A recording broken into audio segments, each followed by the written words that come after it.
Welcome back to Beyond the Scoreboard. I want to begin today's episode with a question. Have you ever achieved something you were proud of, only to have that feeling disappear a few moments later? For example, an athlete earns a starting position, or a coach has the best season of his career, or a team reaches a milestone, or a player achieves a personal goal. For a brief moment, there is satisfaction, pride, gratitude, a sense of accomplishment. Then comparison arrives. Someone scored more points. Someone received more attention. Someone won a championship. And someone earned a scholarship or someone moved ahead faster. And suddenly the accomplishment doesn't feel quite as significant. The achievement hasn't changed. The work hasn't changed. The progress hasn't changed. The only thing that changed was where your attention went. That's the danger of comparison. Most people believe comparison is dangerous because it hurts confidence. Sometimes it does. But I think the greater danger is something else. Comparison is the fastest way to turn a blessing into something that feels insufficient. Think about how often that happens in sports. A player spends years trying to earn a starting position, wakes up early in the morning, does the extra workouts and a lot of traveling sacrifices, and eventually opportunity arrives. And it should be a moment of celebration. Instead, the player notices someone receiving scholarship offers. Now the starting position doesn't feel like enough. But what happened? Blessing didn't disappear. Gratitude disappeared.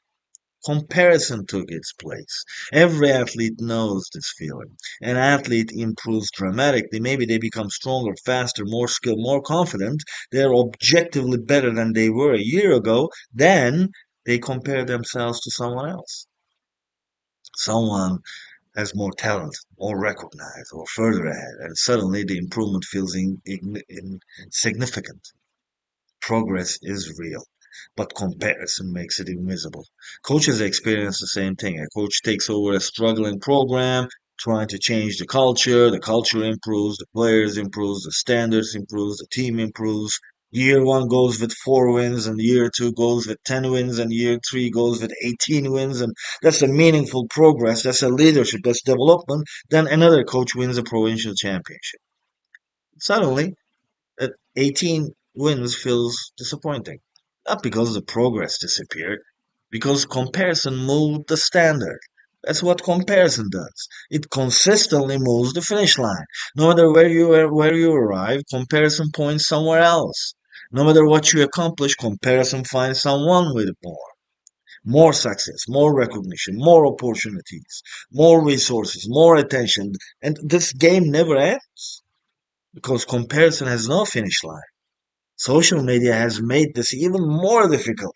Athletes compare themselves to players they never met.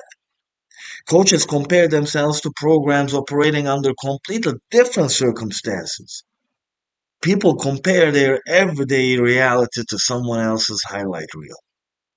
Then they wonder why they feel discouraged. The comparison was unfair from the beginning.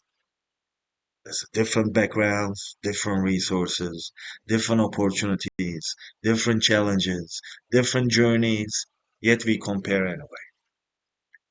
One of the greatest dangers of comparison is that it quietly changes what we value. An athlete begins by loving the game. They love improvement, competition, development, growth. Then comparison enters. Now, attention matters more than improvement. Recognition matters more than growth. Validation matters more than development.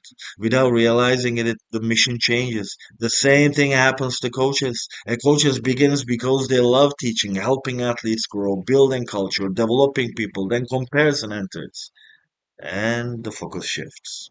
Records, rankings, recognition, awards, other coaches, other programs. Again, the mission changes. That's why comparison is so dangerous. It doesn't just affect emotions. It changes priorities. It changes definition of success and eventually it changes behavior. The strongest athletes I have coached understood something important. They competed against others, but they measured themselves against their own potential. Those are two different things. Competition can be healthy. Competition pushes growth. Competition develops resilience. Competition demands excellence. Comparison is different. Comparison asks, am I ahead of him? Growth asks, am I becoming better than I was? One question creates anxiety, the other creates progress. The same is true for coaches. Great coaches learn from other programs, for sure. Study other coaches, observe best practices, seek improvement, but they do not spend their lives trying to become someone else. They build their own culture, identity, program, because they understand something important. You can't build your program by consistently chasing somebody else's. Fate offers an important perspective on this conversation. Every person has been given different gifts, different opportunities, different challenges, different responsibilities, different paths. Comparison ignores all of that. Comparison reduces life to a scoreboard. Who is ahead? Who is behind? Who has more? Who has less? Life is more complicated than that. Success is more complicated than that. Growth is more complicated than that.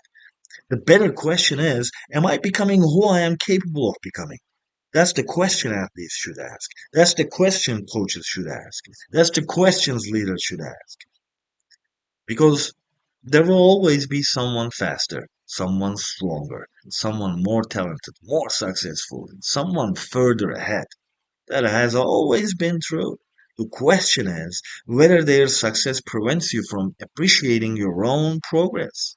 Because comparison has a way of convincing us that what we have is not enough. Not because it's not enough, because we are too busy looking at what someone else has. As we close today's episode, I want to leave you with a challenge. Next time comparison enters your mind, stop and ask yourself, what blessing am I overlooking? What progress am I ignoring? What accomplishment am I minimizing? Because comparison doesn't tell you what you lack. Comparison teaches you to ignore what you already have. The goal was never to win someone else's race. The goal was always to run your own. Thank you for joining me for episode 17 of Beyond the Scoreboard. Until next time, continue pursuing excellence, continue investing in people, and remember that some of life's most important lessons are found beyond the scoreboard.